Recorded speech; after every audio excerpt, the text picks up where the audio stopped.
Hello, हाय. येळकोट येळकोट, अजून जोरात येळकोट येळकोट. Thank you thank you. आज मी तुमच्याशी बोलण्याची सुरुवात करणारे एका छान गोष्टीने, आणि ती गोष्ट तुम्ही सगळ्यांनी अगदी शांतपणे मागे, प्लीज कोणी बोलू नका, खूप छान गोष्ट आहे, सांगा मला तसं नंतर आवडली का. ही गोष्ट आहे गौतम बुद्धांची आणि त्यांच्या एका शिष्याची. असा शिष्य, असा मुलगा ज्याच्या घरी प्रचंड प्रॉब्लेम्स होते, हेल्थ प्रॉब्लेम, नंतर पैशांचे, रिलेशन्सचे, असे बरेच बरेच बरेच प्रॉब्लेम्स. म्हणजे सुखी नव्हता तो बेसिकली. त्याला असं ऐकून माहिती होतं की गौतम बुद्धांकडे आपण जर गेलो तर ते चमत्कार करतात, ते आपलं आयुष्य खूप छान करतात. तो गेला गौतम बुद्धांकडे. गौतम बुद्ध ध्यानस्थ होते, मेडिटेशन करत होते. तो त्यांच्याकडे एकटक बघत होता, हा विचार करून की माझे सगळे प्रॉब्लेम्स, माझे सगळे प्रश्न गुरुदेवांना कळणारच आहेत, मी काही न बोलता. गौतम बुद्धाने डोळे उघडले. तो त्यांच्याकडे एकटक तसाच बघत होता. गौतम बुद्ध म्हणाले, तुझ्या घराच्या बाजूला एक डोंगर आहे आणि तो डोंगर तू सरकवायचा आहेस. ज्या दिवशी तो डोंगर सरकेल त्या दिवशी तुम्हाला भेटायला ये. आणि त्यांनी डोळे बंद केले. त्याला आता प्रश्न पडला, डोंगर मी कसा सरकवू आणि डोंगर सरकणार कसा. पण सेम टाइम त्याने हाही विचार केला की ओके ठीक आहे, गुरुदेवांनी सांगितलंय म्हणजे कोणत्या तरी दिवशी डोंगर सरकेल. कन्फ्युज्ड जसे आपणही असतो, हे करू की ते करू, तसा तोही कन्फ्युज्ड होता. पण त्या दिवशी तो तिकडनं निघाला आणि थेट डोंगराजवळ गेला. डोंगराला सरकवायला त्याने सुरुवात केली. डोंगर नाही सरकला.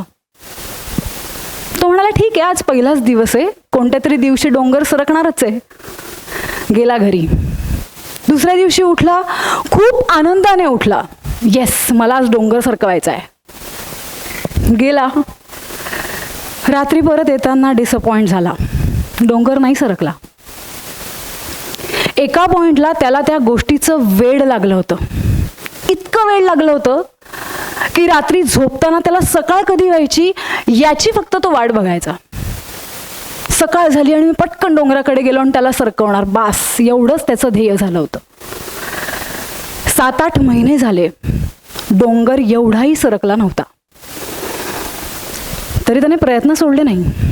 तो जायचा, डोंगर सरकवायचा, नाही सरकला. त्यानंतर मात्र तो दुःखी व्हायला लागला. जाताना आनंदाने जायचं आणि येताना रडत रडत यायचा.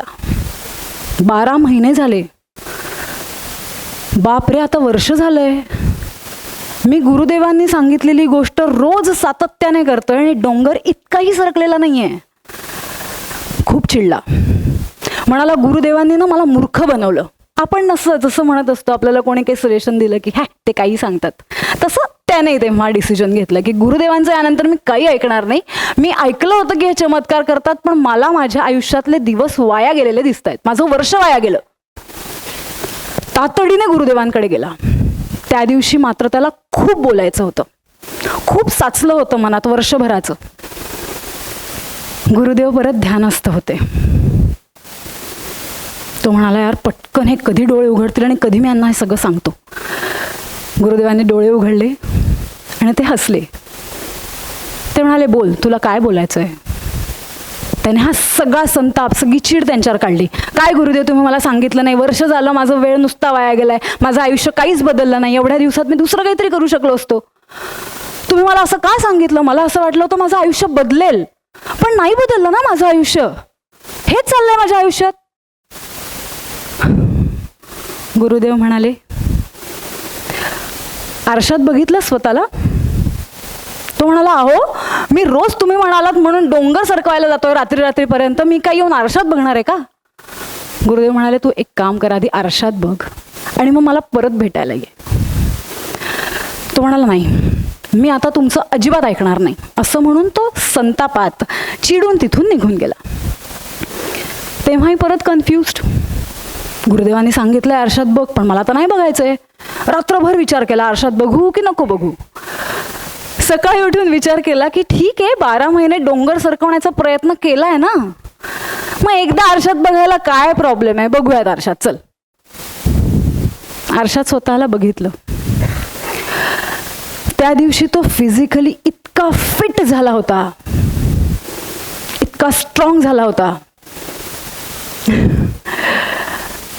माझ्या सगळ्या मित्रमैत्रिणींना मला हे सांगायचंय की नाण्याच्या 2 बाजू असतात. आपण एकच बाजू बघत असतो, त्याच्यामध्ये दुःख, रडणं, असं वाटत असतं शी काय चाललंय माझ्या आयुष्यात, अजिबात कॉन्फिडन्स नसणं, असं वाटत असतं यार मी आयुष्यात काहीच नाही करू शकत, रडत असतो आपण. पण सेम टाइम दुसऱ्या बाजूला आपल्यामध्ये नकळतपणे खूप इम्प्रूव्हमेंट होत असते, ज्याच्याकडे आपण कधीच लक्ष देत नाही. आणि असाच काहीसा प्रवास होता माझा, जळगाव ते मुंबई. आणि असा प्रवास मे बी तुमच्यातल्या अनेक लोकांचा असेल नंतर, किंवा आधी झालाही असेल. माझं असं कधीच ठरलेलं नव्हतं की या फील्डमध्ये मी करिअर करेन, कधीच नाही. मी पण तुमच्यासारखं कॉलेजमध्ये असताना एकांकिका स्पर्धांमध्ये भाग घ्यायचे, शाळेत असताना सगळ्या कलांमध्ये खूप ॲक्टिव्ह होते, स्पोर्ट्समध्ये ॲक्टिव्ह होते. पण माझं असं कधी ठरलेलं नव्हतं की या फील्डमध्ये मी करिअर करायचं आहे. रादर कोणत्या फील्डमध्ये करिअर करायचं हेही मला माहीत नव्हतं.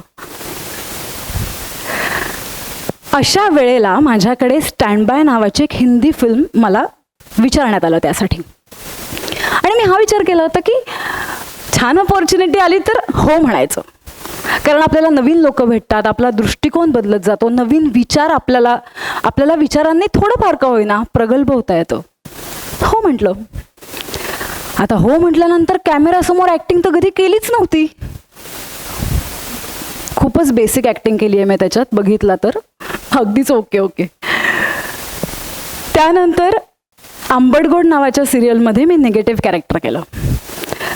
लीड रोल जेव्हा असतो ना तेव्हा 30 ते 31 दिवस वगैरे लागतात, पण दुसरा कुठलंही कॅरेक्टर असेल तर कमी दिवस लागतात. तर त्या कमी दिवसांमध्ये इतर अनुभव मला अनेक आले, पण टेक्निकल नॉलेज मला तेवढं काही आलं नाही जेवढं वाटलं होतं. मग आई मला म्हणाली की काही होत नसेल तर परत ये, कारण तिला हे माहिती होतं की माझं काही मुळात मी कोणत्या अपेक्षेने तिथे नव्हते.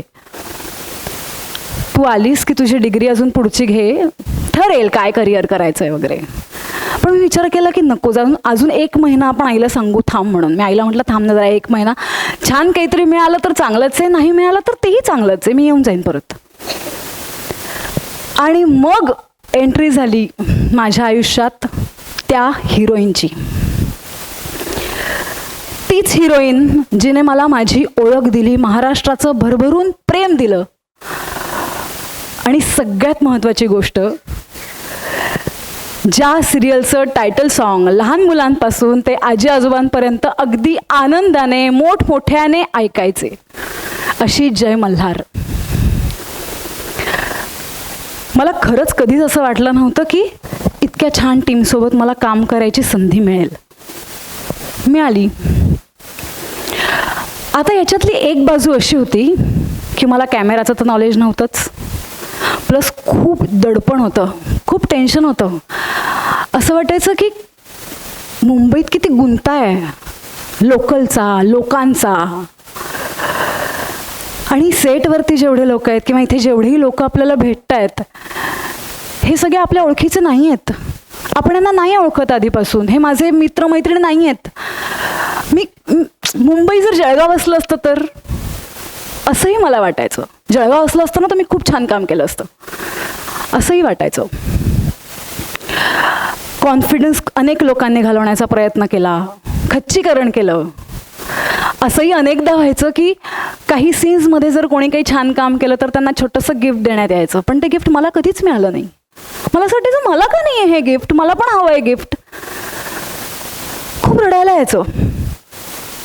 पण मला त्यावेळेला एक गोष्ट अशी लक्षात आली की त्या मुलाने 1 वर्षानंतर जेव्हा दुसरी बाजू बघायला सुरुवात केली तेव्हा त्याचं आयुष्य खरंच खूप छान झालं होतं.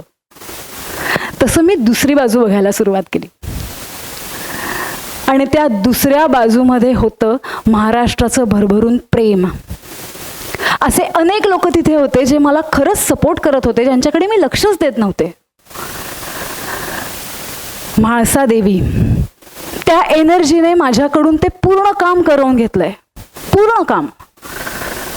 म्हाळसा देवीने त्यांची ओळख पोचवण्यासाठी मला माध्यम म्हणून सिलेक्ट केलं, ही माझ्यासाठी खूप मोठी गोष्ट होती.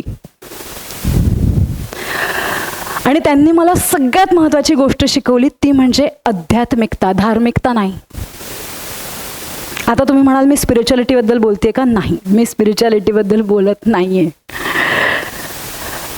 मला एक गोष्ट अशी लक्षात आली की ज्या लोकांनी माझ्यावर हा विश्वास दाखवून ही भूमिका मला दिली आहे, जी भूमिका तिची ओळख निर्माण करण्यासाठी, तिची ओळख तुमच्यापर्यंत पोहोचवण्यासाठी मला सिलेक्ट करते, जी स्क्रिप्ट माझ्या हातात आहे, जो सीन माझ्या हातात आहे, जी साडी मी नेसली आहे, जे दागिने मी घातलेत, त्या प्रत्येक गोष्टीशी आणि प्रत्येक व्यक्तीशी मी खूप प्रामाणिक असलं पाहिजे आणि त्या व्यक्तीला आणि गोष्टींना मी शरण गेलं पाहिजे. ज्या दिवशी तुम्ही कामाला शरण जाऊन काम करता ना, तेव्हा ते काम तुम्हाला अगणित प्रेम देऊन जातं. अशीच जर्नी होती माझी, जो डोंगर मी पण सरकवायचा, उचलायचा प्रयत्न करत होते. सगळ्या माझ्या मित्रमैत्रिणींनो, ही होती माझ्या करिअरची सुरुवात, प्रोफेशनल आयुष्याची सुरुवात. आता तुमच्याही करिअरची सुरुवात होणार आहे. तुमचे प्लेसमेंट्स असतात, तुम्हाला उद्या कोणत्याही वेगळ्या शहरामध्ये जावं लागेल, कोणत्याही वेगळ्या गावात, कोणत्याही वेगळ्या राज्यात जावं लागेल. असे अनेक लोक भेटतील की जे तुमच्याकडे प्रोजेक्ट पोचू देणार नाही, तुमच्या हातात आलेलं प्रोजेक्ट काढून घेतील. असं होतं हं, आणि असं सगळ्या फील्डमध्ये होतं. असं काही नाही आहे की फक्त इंडस्ट्रीत होतं. पण खचून जायचं नाही. तुम्ही पूर्णपणे स्वतःला तयार करून जा. आणि सगळ्यात महत्त्वाची गोष्ट, ज्या वेळेला मला असे अनुभव येत होते तेव्हा मला असं वाटायचं की मी उगाच या फील्डमध्ये आहे यार, मला ना सोडायला पाहिजे ही सिरियल. पण ज्या दिवशी मी दुसरी बाजू बघायला सुरुवात केली ना, त्या दिवशी मी ठरवलं मी इंडस्ट्री कधीच सोडणार नाही. मी ही सिरियल शेवटच्या दिवसापर्यंत हसत खेळत जबाबदारीने पार पाडेन. त्यामुळे मी तुम्हाला सांगते, हातात घेतलेलं काम पूर्णत्वाला जाईपर्यंत सोडायचं नाही. जेही फील्ड तुम्ही चूज कराल, अनेक लोक इंजिनिअरिंगमधून परत तेच फील्ड कंटिन्यू करणार असतील, अनेक लोक इंडस्ट्रीत पण येणार असतील, लेखक म्हणून, डिरेक्टर म्हणून, ॲक्टर म्हणून. पण एकदा जर ते ठरवलं तर बॅकफूटला जायचं नाही. ठरवलं तर ठरवलं. काम हळूहळू मिळालं, उशिरा मिळालं, कमी मिळालं, काही प्रॉब्लेम नाही. स्वतःवर प्रचंड विश्वास ठेवा, प्रचंड. आणि हे असे जे अनुभव येतात ना, या अनुभवांना खूपच पॉझिटिव्हली बघायला लागा की ठीक आहे ना, काय हरकत आहे, मस्त, उलट याच्यातून माझं काम जास्त छान होतंय, पॉलिश होतंय. असे अनुभव येत असताना मला म्हाळसाई अजून जास्त चांगली समजत होती. मी माझा फोकसच शिफ्ट केला होता. तुमचा फोकस जर तुम्ही तुम्हाला जे हवं आहे त्याच्यावर ठेवला ना, तर हे आजूबाजूला काय घडतंय याच्याकडे तुमचं कधी लक्षच जाणार नाही. आणि तुमची आता करिअरची सुरुवात आहे म्हणून मी हे तुम्हाला सांगते, कारण हा काळ माझ्या करिअरच्या सुरुवातीचाच आहे. त्यावेळेला मी तुमच्याच वयाची असेल. खूप महत्त्वाचा पॉईंट सांगायचा आहे. कलाकारांना लोक ना, म्हणजे माझा अनुभव आहे म्हणून मी सांगते, म्हाळसाई खूप रागीट होती, चिडकी होती, खूप तिला ॲटिट्यूड होता. सो खूप लोकांना असं वाटायचं की सुरभी ना खूप रागीट आहे, खूप चिडकी आहे, तिला खूप ॲटिट्यूड आहे.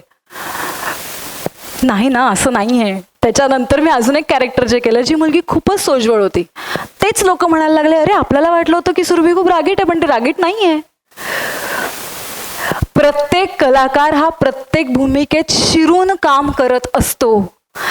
भूमिकेच्या दृष्टिकोनाचा विचार करून तो तुमच्यापर्यंत ती भूमिका पोचवत असतो. याचा अर्थ असा नाही की तो कलाकार खऱ्या आयुष्यात तसाच आहे. आणि फक्त कलाकाराबद्दल नाही, तर आपण अनेक व्यक्तींबद्दल, अनेक सिच्युएशन्सबद्दल खूप पटकन जज करतो.